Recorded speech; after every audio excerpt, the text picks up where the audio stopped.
दुनिया का लगभग 40% व्यापार एक पतली सी समुद्री लाइन से गुजरता है और उस लाइन के बिल्कुल पास बैठा है भारत।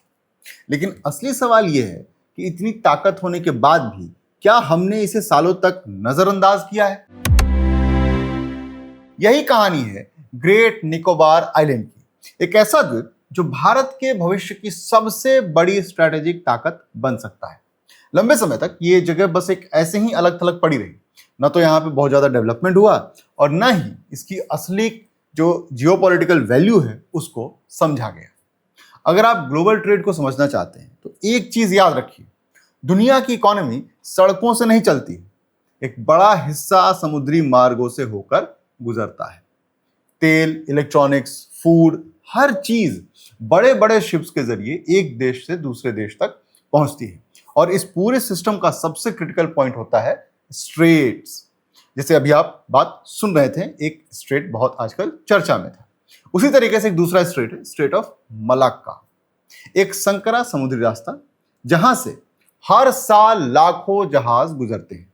ये रूट इतना अहम है कि जो भी इसे कंट्रोल करता है वो ग्लोबल ट्रेड पर सीधा असर डाल सकता है। हैरानी की बात यह है कि भारत इस रूट के बेहद करीब बैठा हुआ है, लेकिन फिर भी उसने दशकों तक इसका पूरा फायदा कभी उठाया ही नहीं। यहीं पर भारत की सबसे बड़ी गलती सामने आती है। एक तरफ सिंगापुर जैसा छोटा देश है जिसने अपनी लोकेशन का पूरा इस्तेमाल किया और खुद को दुनिया का सबसे बड़ा ट्रेड हब बना लिया। दूसरी तरफ भारत है जिसके पास उससे कहीं ज्यादा जियोग्राफिकल एडवांटेज था, लेकिन उसने समय रहते उस एडवांटेज को डेवलप ही नहीं किया। अगर भारत ने 20-30 साल पहले इस ग्रेट निकोबार जैसे क्षेत्र पर ध्यान दिया होता तो आज तस्वीर पूरी तरह अलग होती। हमारे पास अपना ग्लोबल ट्रांसशिपमेंट हब होता, हम दूसरे देशों के पोर्ट पर निर्भर नहीं होते और अरबों डॉलर की जो कमाई है वो देश के अंदर होती। लेकिन ये मौका हमने खो दिया। अब सालों की इस अनदेखी के बाद भारत एक बड़ा कदम उठाने जा रहा है, ग्रेट निकोबार प्रोजेक्ट। इसके तहत एक विशाल ट्रांसशिपमेंट पोर्ट बनाया जाएगा जहां बड़े बड़े इंटरनेशनल शिप्स सीधे आकर अपना कार्गो उतार सकेंगे। इसके अलावा एक इंटरनेशनल एयरपोर्ट, पावर इंफ्रास्ट्रक्चर और पूरी की पूरी मॉडर्न सिटी डेवलप की जाएगी। इसका सीधा मतलब है भारत अब ग्लोबल ट्रेड में स्पेक्टेटर नहीं होगा, यानी सिर्फ मूक दर्शक नहीं होगा बल्कि प्लेयर भी बनेगा। इस प्रोजेक्ट का इकोनॉमिक इंपैक्ट बहुत बड़ा हो सकता है। आज भारत का जो ज्यादातर कार्गो है वो या तो सिंगापुर, कोलंबो या तो दुबई जैसे पोर्ट्स के जरिए हैंडल होता है, यानी हमारा सामान लेकिन कमाई किसी और देश का। अगर ग्रेट निकोबार में वर्ल्ड क्लास पोर्ट बन जाता है तो यही पैसा भारत के पास आएगा, शिपिंग कॉस्ट कम होगी, ट्रेड तेज होगा और भारत एक बड़े लॉजिस्टिक हब के रूप में उभर सकता है। लेकिन इस कहानी का सबसे इंटरेस्टिंग और सेंसिटिव हिस्सा अभी बाकी है, और वो क्या है? वो है चाइना। चाइना की इकोनॉमी काफी हद तक एक्सपोर्ट पर टिकी हुई है और उसका लगभग 80% ट्रेड इसी स्ट्रेट ऑफ मलक्का से होकर गुजरता है और इसी को मलक्का डिलेमा कहा जाता है, क्योंकि अगर किसी भी वजह से ये रूट ब्लॉक हो जाए तो चाइना की इकोनॉमी पर सीधा असर पड़ेगा। अब सोचिए, अगर भारत ग्रेट निकोबार को एक मजबूत नेवल और ट्रेड हब में बदल देता है तो ये स्ट्रेटेजिक एडवांटेज किसके पास चला जाएगा? भाई साफ बात है, भारत के पास। यानी चाइना के सबसे सेंसिटिव ट्रेड रूट पर भारत की नजर और प्रेजेंस दोनों मजबूत हो जाएंगी।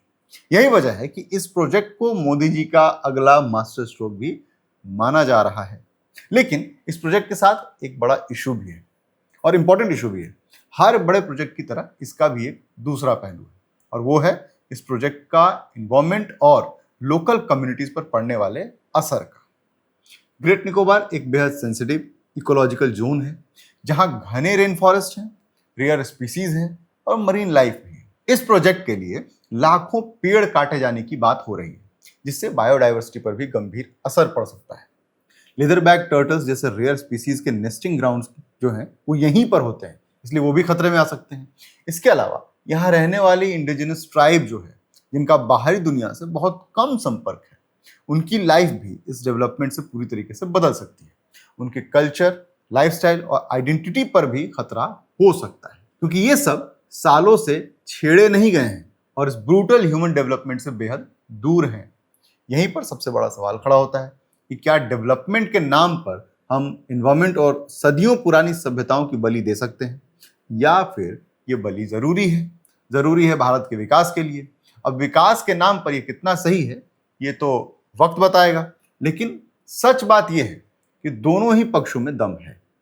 एक तरफ इंडिया को ग्लोबल पावर बनने की जरूरत है, ऐसे प्रोजेक्ट्स की जरूरत है, वहीं दूसरी तरफ प्लानिंग और एग्जीक्यूशन में बैलेंस नहीं रखा गया तो ये प्रोजेक्ट एक इकोलॉजिकल डिजास्टर में भी बदल सकता है।